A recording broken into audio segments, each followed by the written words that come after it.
DNRG Music presents यस्या कदापि वसनाञ्चल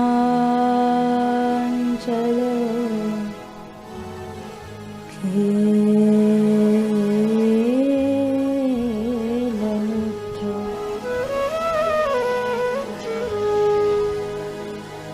धन्यातिधन्य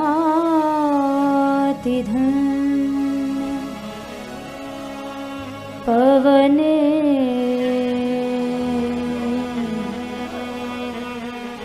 कृतार्थमनि।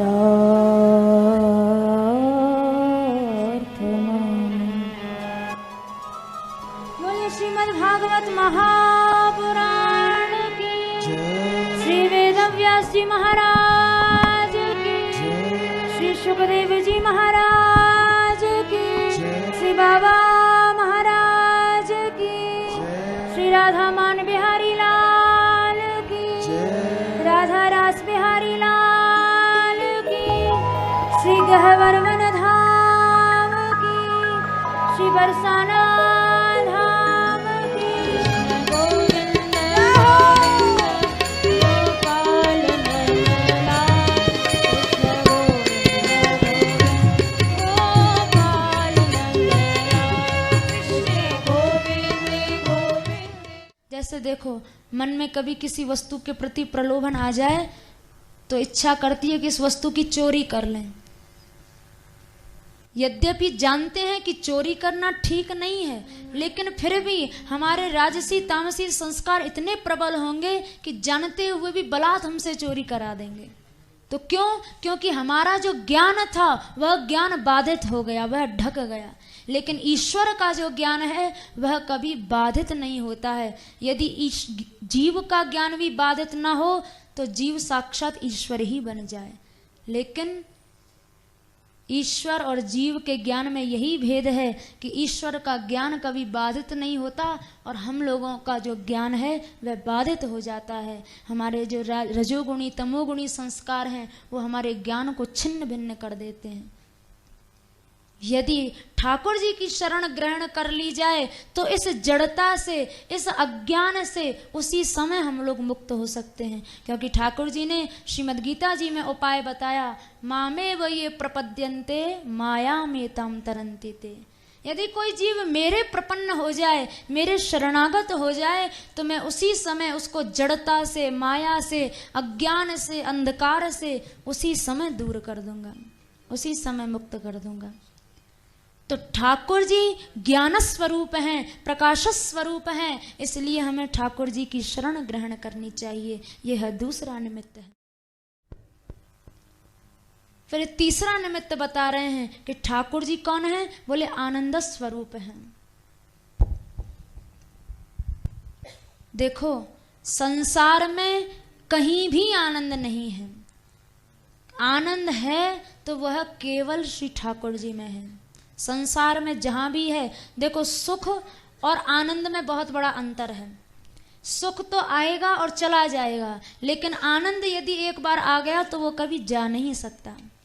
सांसारिक वैश्विक वस्तुओं में सुख की प्राप्ति होती है और श्री ठाकुर जी के भजन में आनंद की प्राप्ति होती है। ठाकुर जी आनंद स्वरूप हैं। सोई आनंद सिंधु सुख राशि, सी करते त्रैलोक्य उपासी।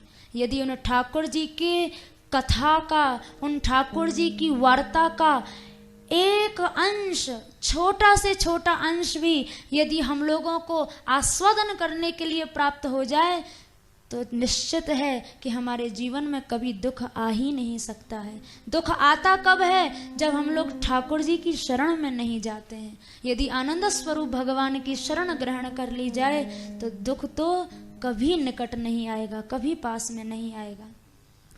तो तीसरा निमित्त है कि ठाकुर जी, तीसरा कारण है कि ठाकुर जी की शरण क्यों ग्रहण करें? क्योंकि ठाकुर जी आनंद स्वरूप हैं। यदि हम लोग सदा सर्वदा के लिए आनंदमय बनना चाहते हैं, आनंद स्वरूप होना चाहते हैं, तो श्री ठाकुर जी की शरण ग्रहण कर लें। इससे बढ़िया और सरल मार्ग कोई नहीं है।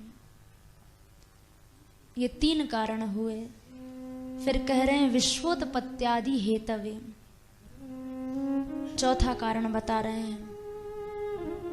ठाकुर जी ही देखो सृष्टि को बनाते हैं, इसका पालन करते हैं और इसका संहार करते हैं। श्री ठाकुर जी देखो, यदि हम लोगों में सामर्थ्य होती, पहली बात तो ये समझ लेना चाहिए कि जीव के अंदर कोई सामर्थ्य नहीं है कि वह उत्पत्ति पालन संहार की क्रिया से मुक्त हो जाए।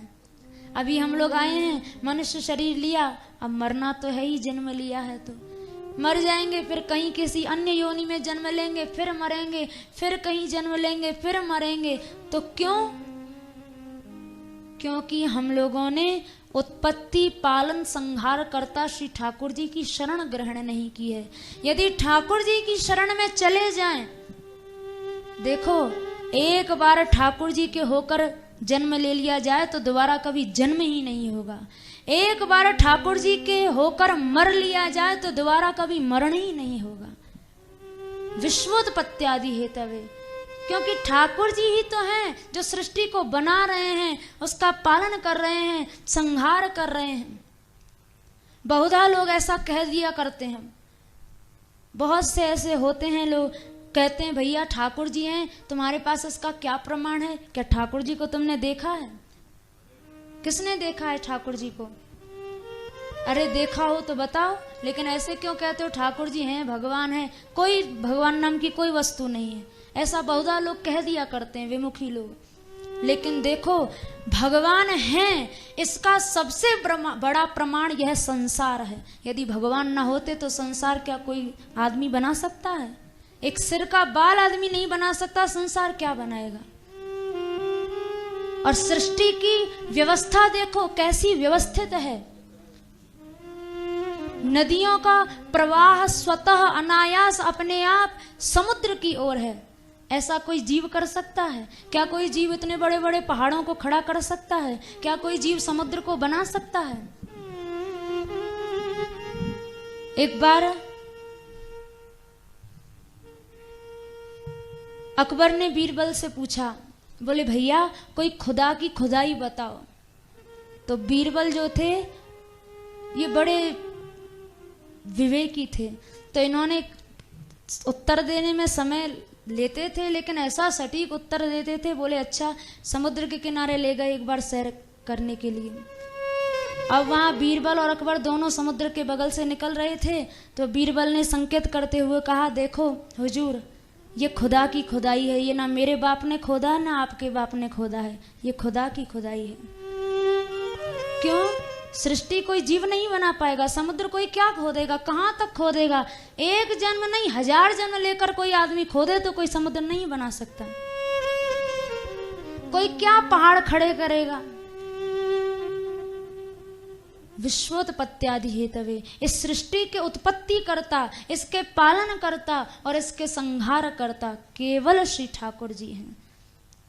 यदि जन्म मरण के चक्र से मुक्त होना चाहते हैं तो एकमात्र भगवत शरणागति ग्रहण कर ली जाए, और कोई उपाय नहीं है, कोई उपाय नहीं।